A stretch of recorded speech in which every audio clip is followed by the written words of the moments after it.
Ishak Abraham dicobai. Seperti dijanjikan Tuhan, Sarah melahirkan seorang anak laki-laki bagi Abraham ketika Abraham sangat tua.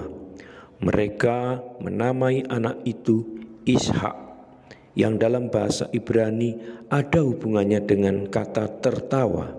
Sarah berkata, Allah telah membuat saya tertawa. Beberapa waktu kemudian Allah mencobai Abraham. Allah memanggil dia, Abraham. Ia menjawab, ya Tuhan. Allah berkata, ambillah anakmu Ishak yang sangat kau kasihi. Pergilah ke tanah Moria. Persembahkanlah anakmu sebagai kurban bakaran di sebuah gunung yang akan kutunjukkan kepadamu. Keesokan harinya Abraham bangun pagi-pagi benar, memasang pelana pada keledainya, membawa serta 2 orang hambanya, juga anaknya Ishak, membelah kayu untuk kurban bakar dan berangkat ke tempat yang telah ditunjukkan Allah kepadanya. Pada hari ketiga tampaklah kepada Abraham tempat itu di kejauhan. Ia berkata kepada hamba-hambanya, tinggallah kamu di sini dengan keledai, sementara aku dan anakku pergi ke sana untuk menyembah Tuhan. Nanti kami kembali kepadamu. Abraham mengambil kayu untuk kurban bakaran dan meletakkannya di pundak Ishak anaknya, sedang ia sendiri membawa bara api dan pisau. Mereka berjalan beriringan. Ketika Ishak berkata kepada Abraham ayahnya, ayah. Ia menjawab, ada apa anakku? Lalu Ishak berkata, kita sudah membawa api dan kayu, namun di manakah anak domba untuk kurban bakaran itu? Abraham menjawab, anakku, Allah sendiri akan menyediakan anak domba untuk kurban bakaran itu. Mereka tiba di tempat yang ditunjukkan Allah kepada Abraham. Di situ ia mendirikan sebuah mezbah dan menyusun kayu bakar di atasnya.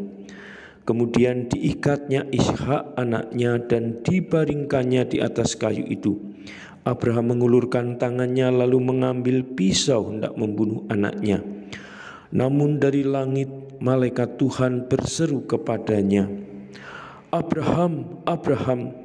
Jawab Abraham, ya Tuhan. Tuhan berkata, jangan kau sakiti anak itu, jangan kau apa-apakan dia. Sekarang aku tahu bahwa engkau takut dan taat kepadaku, karena engkau tidak menolak untuk menyerahkan anakmu yang tunggal itu kepadaku. Ketika Abraham memandang ke sekelilingnya, ia melihat seekor domba jantan yang tanduknya tersangkut dalam semak-semak. Ia pergi dan mengambil domba itu, lalu mempersembahkannya kepada Tuhan sebagai kurban bakaran pengganti anaknya. Malaikat Tuhan memanggil Abraham untuk kedua kalinya dan berkata,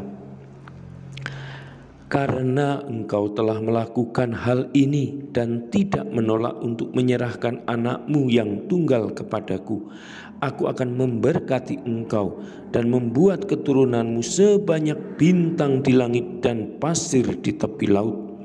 Karena engkau telah menaati perintahku, semua bangsa di bumi akan diberkati dalam keturunanmu.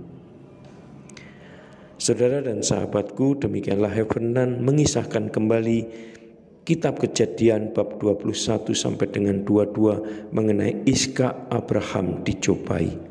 Semoga pencobaan-pencobaan yang kita alami dalam kehidupan ini senantiasa tidak membuat kita putus asa, tetapi senantiasa membuat kita berani belajar untuk memilih mana yang baik dan mana yang lebih baik. Semoga kisah Ishak Abraham membuat kita tetap mempunyai semangat untuk berbuat yang baik. Salam, Tuhan mencintai kita semua dengan hati yang berkobar.